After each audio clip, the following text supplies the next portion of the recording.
He had sent her a lengthy, menacing message that left her in tears, rendering her unable to articulate its contents. Frustrated by her distress, I seized her cell phone and uncovered a message that began with, "Dear stupid Samantha, I miss you a lot. You owe me one. Do as you're told, sweetheart.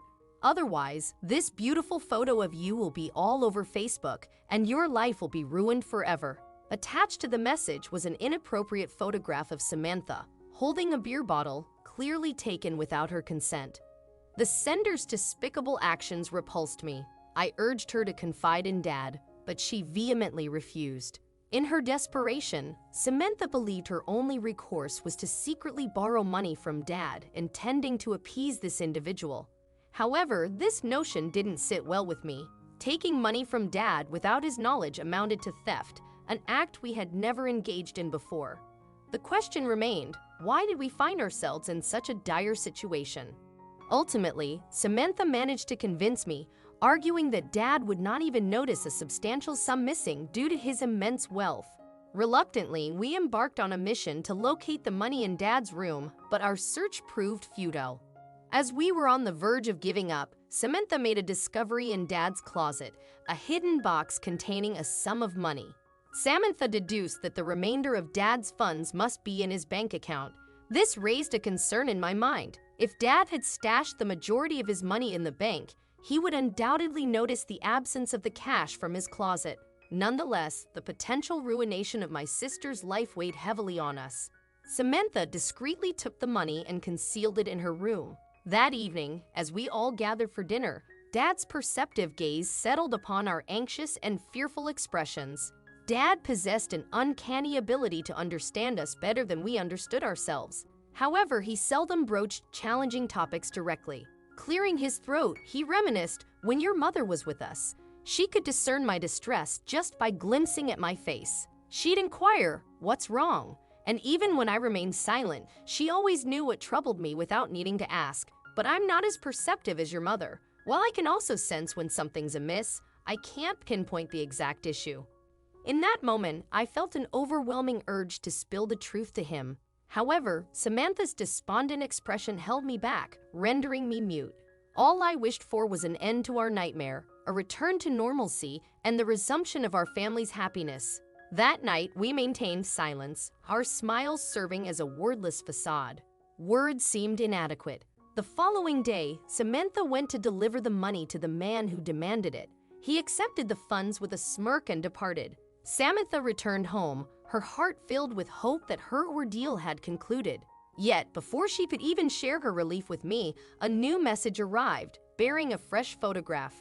This time, the individual continued to harass Samantha, threatening her with dire consequences if she failed to provide him with the same amount of money daily. He vowed to upload all of her photos to a fake Facebook account under her name and even threatened to send these images to our father. Panic surged within me. Providing such a sum of money daily was an impossibility, given the struggle we had faced to gather the initial amount. I voiced my concerns, exclaiming, "We can't possibly afford to give him that much money every day. It was a stretch just to get it to him the first time." In a bid to reason with him, I snatched Samantha's phone and responded to his message, explaining our financial limitations. His reply was chilling. "Perhaps you lack the funds, but your father certainly has enough." It became evident that this individual had schemed from the beginning to exploit my father's wealth. I found it incredulous that my trusting sister had ever believed he genuinely cared for her. My eyes fell upon her as she rushed to inspect the box for any remaining money to appease this tormentor and prevent him from ruining her life once more. The shocking revelation was that the box had been replenished with money yet again. Samantha wasted no time, collecting the funds the following day to hand them over to the odious individual she had once believed loved her. Meanwhile, I spent the night grappling with questions. Why hadn't our father noticed the empty box when he returned home? Why did he continue to refill it with money? And how could we extricate ourselves from this ordeal once and for all? Once more, I contemplated the idea of confiding in our father, but Samantha adamantly rejected the notion. She was acutely aware of our father's previous warnings about associating with this man, warnings she had consistently disregarded. The agonizing cycle persisted relentlessly, with the box miraculously replenished with money each day, as if erasing all evidence of our ongoing ordeal. Samantha and I put on a facade of normalcy, but in reality, we were trapped in an inescapable nightmare. The burden weighed heavy, and we saw no way out. After an entire month of this relentless financial drain, an unexpected turn of events occurred. Dad returned home one day, bearing a disquieting demeanor, furrowing his brow and clutching his head in distress. It was apparent that he was in the midst of a crisis. I approached him, gently resting my hand on his shoulder, and whispered, "What's wrong, Dad?" Without hesitation, he burst into tears, revealing that he needed to discuss something crucial with us. A sense of unease washed over me, and I couldn't shake the feeling that whatever was troubling Dad had a connection to Samantha and the dubious individual she was involved with. As you may have gathered by now, my instincts rarely led me astray.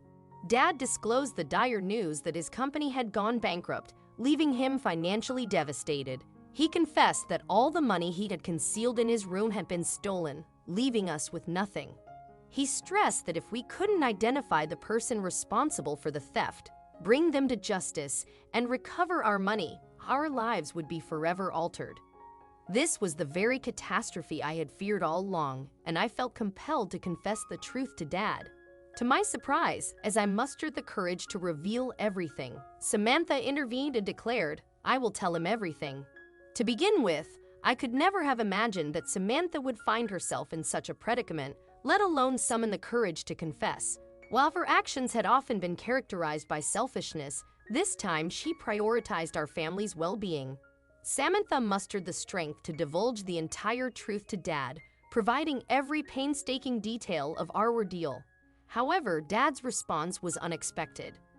I had anticipated an outburst of rage, or at the very least, a surprised reaction from him, given the enormity of our mistakes. Yet there was no discernible emotion on Dad's face.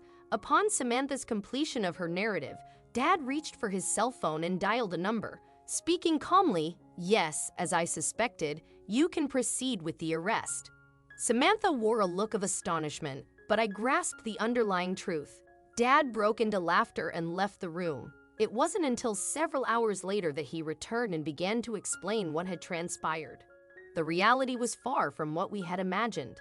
As it turned out, when Samantha began dating the dubious individual, our father grew deeply concerned for her safety. He sought the assistance of a close friend who happened to be a police officer and tasked him with investigating the situation. Dad's friend uncovered the unsettling truth that the man was involved with a gang specializing in the extortion of young girls. Dad had made numerous attempts to caution Samantha about her boyfriend, but she had consistently dismissed his warnings as fabricated tales intended to separate her from him. Faced with Samantha's unwavering loyalty, Dad devised an alternative plan to safeguard her. He confessed that he had never previously kept money in the house, but upon becoming suspicious of the guy, he concealed a box of cash in his closet and checked it daily as a precautionary measure. The moment Dad realized that the money in the box had diminished from what he initially placed there, he deduced that the guy had been caught in the act. Trusting that we would never resort to theft, he allowed a month to pass, strategically feigning financial hardship. His intention was to encourage us to reveal the entire story, thereby providing the police with the evidence needed to apprehend the culprit on charges of theft.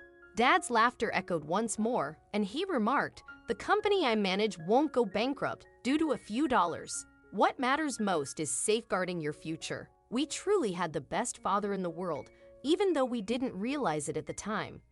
The despicable individual was duly convicted of extortion and theft, serving time in prison as a consequence of his actions.